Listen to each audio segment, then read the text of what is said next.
Mon mari a regardé le juge droit dans les yeux et a déclaré, le combat l'a changé, monsieur le juge. Elle n'est plus la femme qu'elle était autrefois. Elle est mentalement instable et inapte à élever notre fille. À côté de lui, ma belle-mère a esquissé un sourire narquois en chuchotant, ces médailles ne te seront d'aucun secours aujourd'hui. Ils ont passé des mois à me dépeindre comme une vétérane brisée et dangereuse, tout cela pour me retirer la garde d'eux. Mon enfant et mettre la main sur mes 3,2 millions d'euros de patrimoine. Mon avocat me suppliait de me défendre, mais je suis restée silencieuse. Je suis simplement restée là, dans mon uniforme de cérémonie, parfaitement immobile. Mais ensuite, le juge a ouvert mon dossier militaire classé confidentiel. La salle d'audience a sombré dans un silence étouffant tandis qu'il parcourait les pages secrètes. Lentement, son expression a viré à la stupéfaction absolue. Il a refermé le dossier, a regardé mon mari et a demandé, « Savez-vous seulement, l'un ou l'autre, qui est réellement votre femme ?»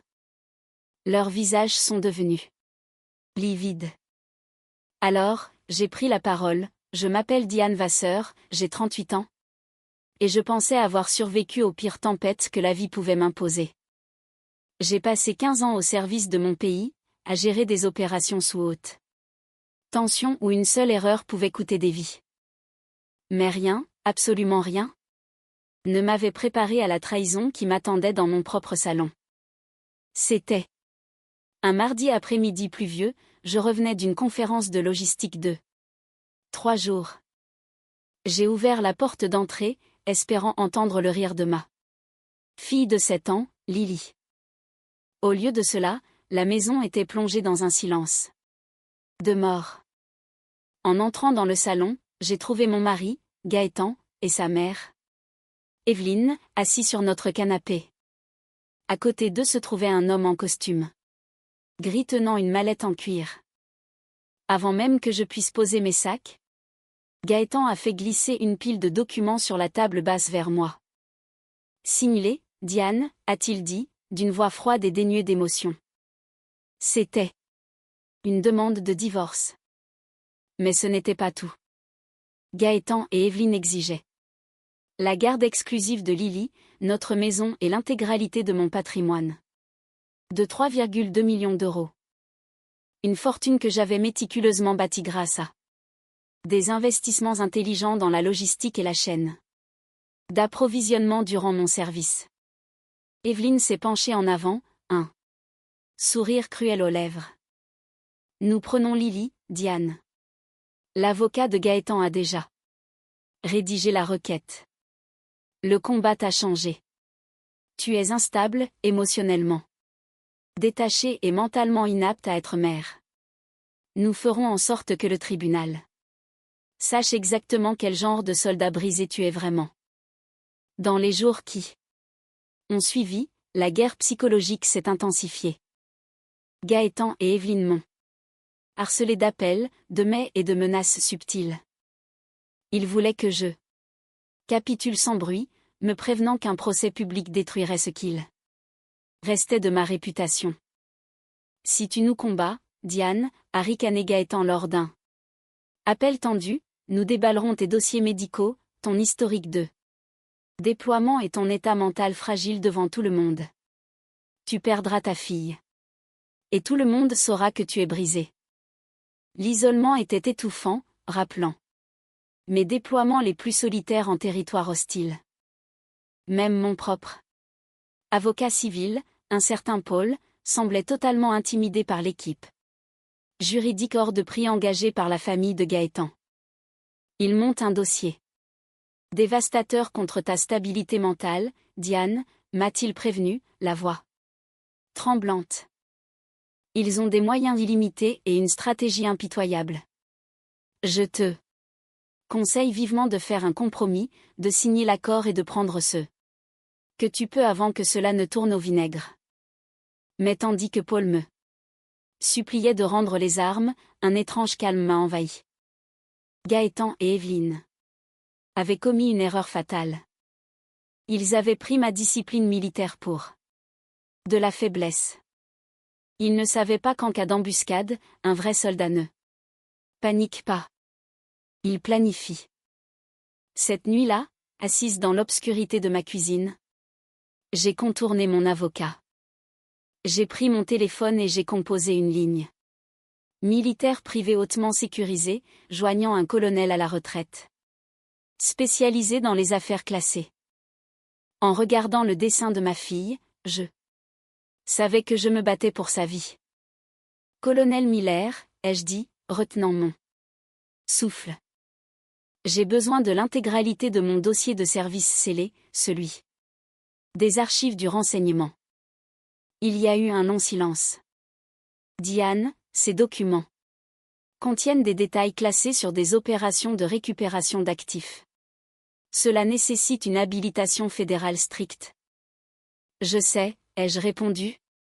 Mais ils utilisent mon service pour me détruire. Gaëtan et Evelyne pensaient que j'étais une simple employée logistique dans des entrepôts poussiéreux. Ils n'avaient aucune idée de qui j'étais réellement. Ma véritable désignation était officier supérieur du renseignement pour une force d'intervention spécialisée. Ma mission principale consistait à traquer et démanteler des réseaux complexes de fraude financière internationale et à récupérer des milliards en actifs gouvernementaux volés. Pendant que Gaëtan supposait que je faisais du travail de bureau, je dirigeais en réalité des audits médico-légaux intenses sur 3 continents.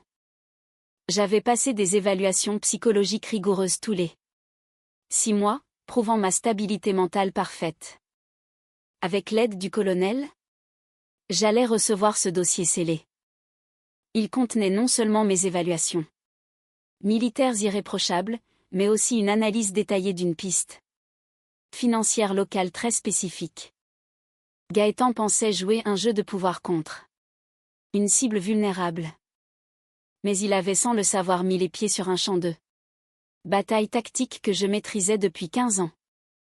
Le jour de l'audience, sous un ciel gris, je portais mon uniforme de cérémonie, chaque pli impeccable, mes médailles parfaitement alignées. Je me suis assise à côté de Paul. En face, Gaëtan affichait un sourire confiant, tandis qu'Evelyne me regardait comme si j'étais déjà une étrangère vaincue. L'avocat de Gaëtan n'a pas perdu de temps. Il s'est lancé dans une campagne de dénigrement impitoyable, projetant des entrées de journal fabriquées et lisant des récits exagérés de ce qu'il appelait mes crises de stress post-traumatique. Il a brossé un portrait fictif d'une femme brisée, menace pour sa propre enfant. Monsieur le juge, a tonné l'avocat, l'esprit de cette femme est une victime de guerre. Pour la sécurité de Lily, la garde doit revenir à mon client. Je suis restée silencieuse, fixant l'horizon. Evelyne s'est penchée vers Gaëtan avec un sourire triomphant. Il pensait que mon silence était une capitulation. Il croyait vraiment avoir sécurisé mes 3,2 millions d'euros. Quand notre tour est venu, Paul s'est levé. Toute hésitation disparut. Suivant mes instructions strictes, il s'est dirigé vers le bureau du juge et a présenté un dossier manille scellé par des sceaux fédéraux officiels. Monsieur le juge, a dit Paul avec une assurance absolue. Avant de procéder, nous demandons au tribunal d'examiner le dossier militaire hautement classé de la défenderesse.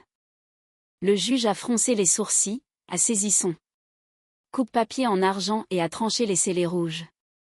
Il a ouvert le dossier et a commencé à lire.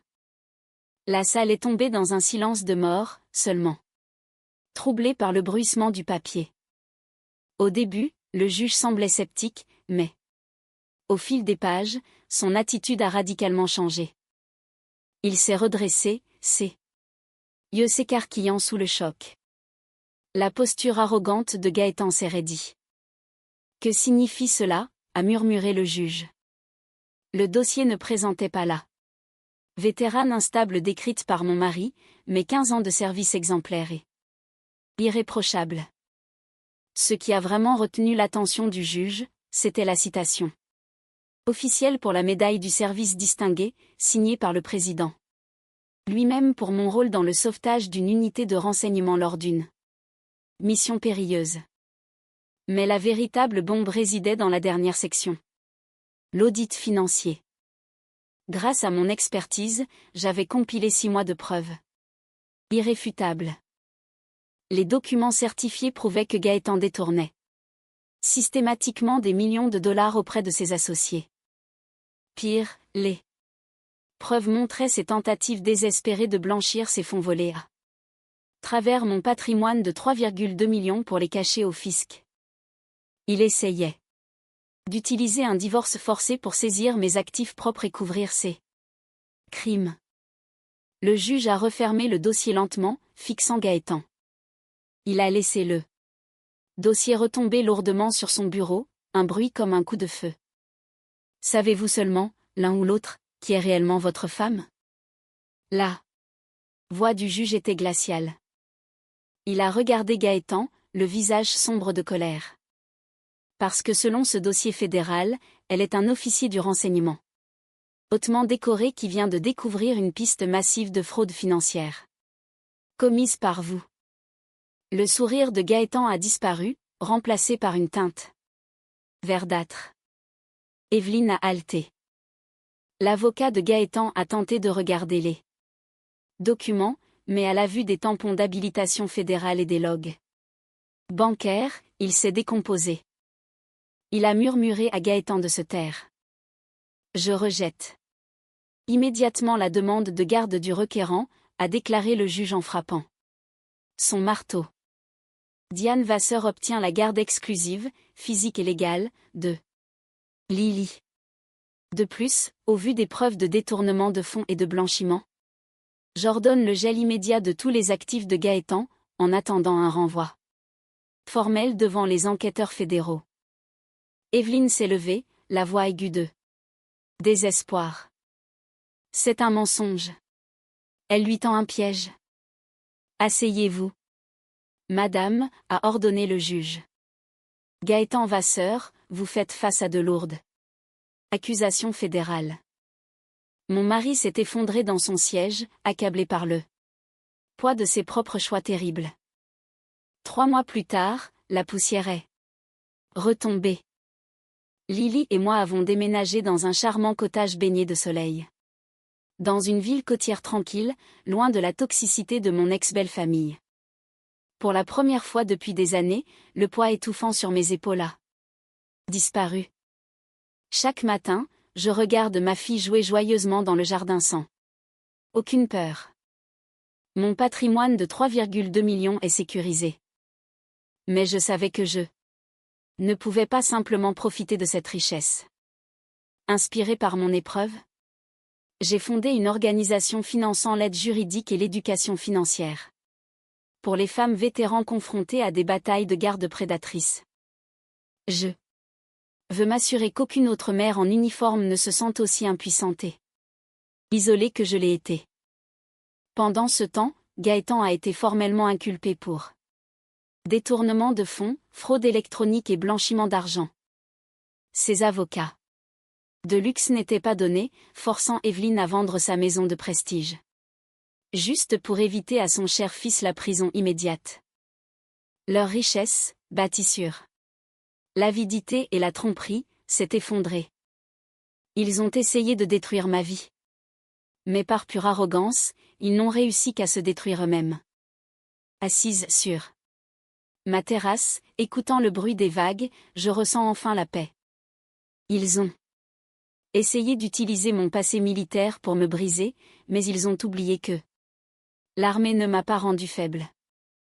Elle a fait de moi une survivante. Si vous aviez été à ma place, seriez-vous restée silencieuse jusqu'au procès ou auriez-vous contre-attaqué plus tôt? Dites-moi ce que vous en pensez en commentaire. Merci beaucoup d'avoir regardé cette vidéo.